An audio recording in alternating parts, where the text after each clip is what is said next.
Hi friends, అందరికీ hi. ఈరోజు 2023-24 ఆంధ్రప్రదేశ్ సామాజిక ఆర్థిక సర్వేలో పరిశ్రమలు అనే టాపిక్లో కొన్ని ముఖ్యమైన పాయింట్స్ని చూద్దాం. అందులో ముందుగా మనం చూసినట్లయితే ప్రధానంగా చూడండి, ఆంధ్రప్రదేశ్ రాష్ట్రము ప్రధానంగా వ్యవసాయ ఆధారితమైనప్పటికీ పెట్టుబడుల కోసం మంచి పర్యావరణ వ్యవస్థను సృష్టించడం ద్వారా పారిశ్రామికీకరణను వేగవంతం చేయడానికి రాష్ట్రంలో ఇటీవల కాలంలో ప్రభుత్వం నిర్మాణాత్మకమైన సంస్కరణలు చేపట్టడం జరిగినది. అయితే జిఎస్టిపిలో గ్రాస్ స్టేట్ డొమెస్టిక్ ప్రొడక్ట్లో తయారీ రంగం వాటా చూసినట్లయితే 11%. జిఎస్డిపిలో తయారీ రంగం వాటా ఎంత అంటే 11%. ఆంధ్రప్రదేశ్ ప్రభుత్వము ఎక్కువ దృష్టి పెట్టడానికి 10 ట్రస్ట్ ప్రాంతాలను గుర్తించడం జరిగినది. అవి మనం చూసినట్లయితే ఈ యొక్క ట్రస్ట్ ప్రాంతాలను మనం చూసినట్లయితే అగ్రో అండ్ ఫుడ్ ప్రాసెసింగ్, తర్వాత చూసినట్లయితే లైఫ్ సైన్సెస్ అనగా ఫార్మాస్యూటికల్, బయోటెక్నాలజీ, వైద్య పరికరాలతో సహా.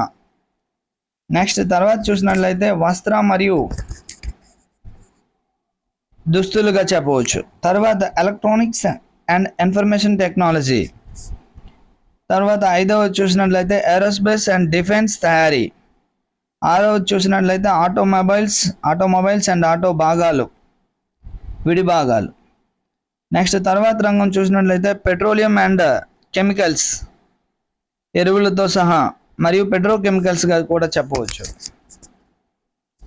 పెట్రోలియం అండ్ కెమికల్స్, ఎరువులతో సహా మరియు పెట్రోకెమికల్స్. తర్వాత చూసినట్లయితే ఎనర్జీ, తర్వాత ఖనిజ ఆధారిత పరిశ్రమ, తర్వాత తోలు. ఆంధ్రప్రదేశ్ ప్రభుత్వం ఎక్కువగా దృష్టి పెట్టడానికి 10 ట్రస్ట్ ప్రాంతాలను గుర్తించడం జరిగింది. ఆ 10 ట్రస్ట్ ప్రాంతాలు చూసినట్లయితే agro and food processing, life sciences అనగా ఫార్మాస్యూటికల్, బయోటెక్నాలజీ, వైద్య పరికరాలతో సహా కూడా. తర్వాత 3వది వస్త్ర మరియు దుస్తులు. 4వది ఎలక్ట్రానిక్స్ అండ్ ఇన్ఫర్మేషన్ టెక్నాలజీ. 5వది ఏరోస్పేస్ అండ్ డిఫెన్స్ తయారీ. 6వది ఆటోమొబైల్స్ అండ్ ఆటో భాగాలు, విడి భాగాలు. 7వది పెట్రోలియం అండ్ కెమికల్స్, ఎరువులతో సహా మరియు పెట్రోకెమికల్స్. నెక్స్ట్ శక్తి, నెక్స్ట్ ఖనిజ ఆధారిత పరిశ్రమలు, నెక్స్ట్ తోలు పరిశ్రమలు. ఇవి 10 ట్రస్ట్ ప్రాంతాలుగా మనం చెప్పవచ్చు. తర్వాత మనం చూసినట్లయితే ఇండస్ట్రియల్ డెవలప్మెంట్ పాలసీ 2020-23 ప్రభుత్వం ప్రవేశపెట్టినది. ఇవి 10 ప్రాంతాలుగా గుర్తించి వాటిని తయారీ రంగంలో పెద్ద ఎత్తున ఉపాధిని సృష్టించడం మరియు తయారీ రంగానికి అధిక ప్రాధాన్యతనిస్తుంది. నెక్స్ట్ ఏపీ పారిశ్రామిక అభివృద్ధి విధానము 2023-27. ఆంధ్రప్రదేశ్ పారిశ్రామిక అభివృద్ధి విధానము 2023-27. ఐడిపి పాలసీ 2020-23 ముగిసిన తర్వాత ప్రభుత్వము GOMS నెంబర్ 22/2023-27 పారిశ్రామిక అభివృద్ధి విధానాన్ని ప్రవేశపెట్టడం జరిగినది. అనగా తేదీ 1/4/2023 నుండి 31/3/2027 మధ్యకాలంలో స్థాపించబడిన పరిశ్రమలకు ప్రోత్సాహకాలను అందించడం కొరకు ఇంట్రడ్యూస్ చేయబడిన పాలసీ ఇది. తేదీ 1/4/2023 నుండి 31/3/2027 మధ్యకాలంలో స్థాపించబడిన పరిశ్రమలకు అధిక ప్రోత్సాహకాలు ఇవ్వడం కొరకు. జిల్లా పరిశ్రమల కేంద్రాలు మనం చూసినట్లయితే పరిశ్రమల స్థాపన కొరకు పారిశ్రామికవేత్తలు సహాయం చేయడానికి జిల్లాల్లో నోడల్ ఏజెన్సీలుగా పనిచేయడానికి జిల్లా పరిశ్రమ కేంద్రాలు స్థాపించబడ్డాయి. పరిశ్రమల స్థాపనకు మరియు పారిశ్రామికవేత్తలకు సహాయం చేయడానికి జిల్లాలలో నోడల్ ఏజెన్సీలుగా పనిచేయడానికి జిల్లా పరిశ్రమల కేంద్రాలు స్థాపించబడ్డాయి. దీన్నే డిక్ అంటారు, డిస్ట్రిక్ట్ ఇండస్ట్రియల్ కారిడార్గా కూడా చెప్పవచ్చు. అయితే ఈ కేంద్రాలు సింగిల్ విండో పరిశ్రమల స్థాపనకు అవసరమైన అన్ని అనుమతులను మరియు క్లియరెన్స్లు ఇవ్వడం జరుగుతుంది. అవసరమైన క్రెడిట్ సౌకర్యాలు ఏర్పాటు చేయడంలో వివిధ ఆర్థిక సంస్థలతో సమర్థవంతమైన అనుసంధానాన్ని అందిస్తాయి. Micro small medium enterprises development MSMED act అమలు చేసే ఏజెన్సీల ఏర్పాటుకు ప్రత్యేక ప్రాధాన్యత ఇవ్వబడినది.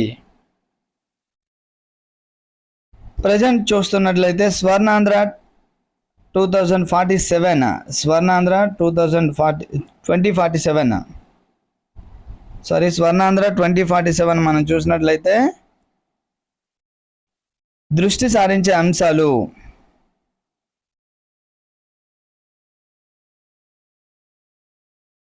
స్వర్ణాంధ్ర 2047లో దృష్టి సారించే అంశం చూసినట్లయితే ప్రపంచ స్థాయి హైటెక్ సేవలు, ఇంజనీరింగ్ పరిశోధన మరియు అభివృద్ధి, ఆరోగ్య సంరక్షణ చూడండి, ఇంజనీరింగ్ పరిశోధన మరియు అభివృద్ధి ER&D అంట.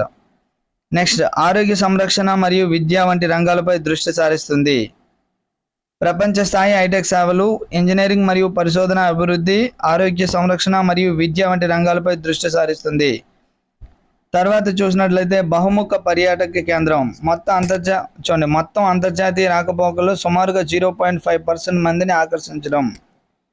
తర్వాత ఆగ్రో మరియు ప్లాస్టిక్ ఆగ్రో మరియు ప్రాసెస్డ్ బాస్కెట్స్ కోసం టాప్ 3 ఎగుమతిదారులు అనగా అరటి, మామిడి, మిరపకాయలు, రొయ్యలు, డైరీ మరియు పౌల్ట్రీ వంటి ఉత్పత్తులు.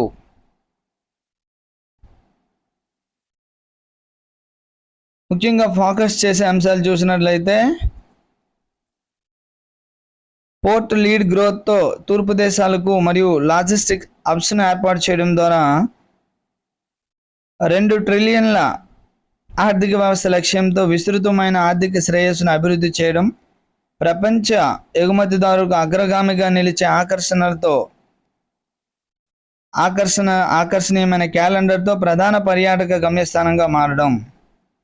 తర్వాత చూసినట్లయితే టెక్ ఎనేబుల్డ్ మరియు సరసమైన ఆరోగ్య సంరక్షణను వారి జీవితకాలంలో అందరికీ అందుబాటులోకి తీసుకురావడం, పరిశ్రమల ఆధారిత నైపుణ్య కేంద్రీకృత విద్యను అందించడం, 4 కోట్ల మందికి పైగా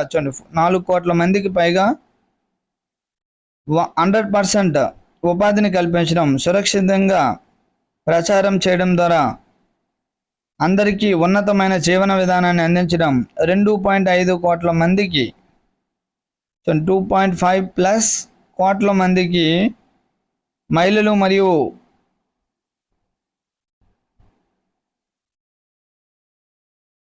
గౌరవప్రదమైన ఉత్పాదక జీవన పరిస్థితులను కల్పించడం, 2 to 3 ప్రధాన నగరాల సముదాయాలను సృష్టించడం, కొత్త పోర్ట్ నేతృత్వంలో నగరాలు గ్రీన్ ఎనర్జీ స్వీకరణలో అగ్రగామిగా ఉండటం, భారతదేశానికి పునరుత్పాదక ఇంధన కేంద్రంగా పనిచేయడం మరియు ఆర్థికాన్ని తగ్గించడానికి వాతావరణ మొదటి విధానాన్ని అనుసరించడం ద్వారా రాష్ట్రము స్థిరమైన అభివృద్ధిని సాధించగలదు అనే ఉద్దేశంతో స్వర్ణాంధ్ర 2047 రూపకల్పన చేయడం జరిగినది.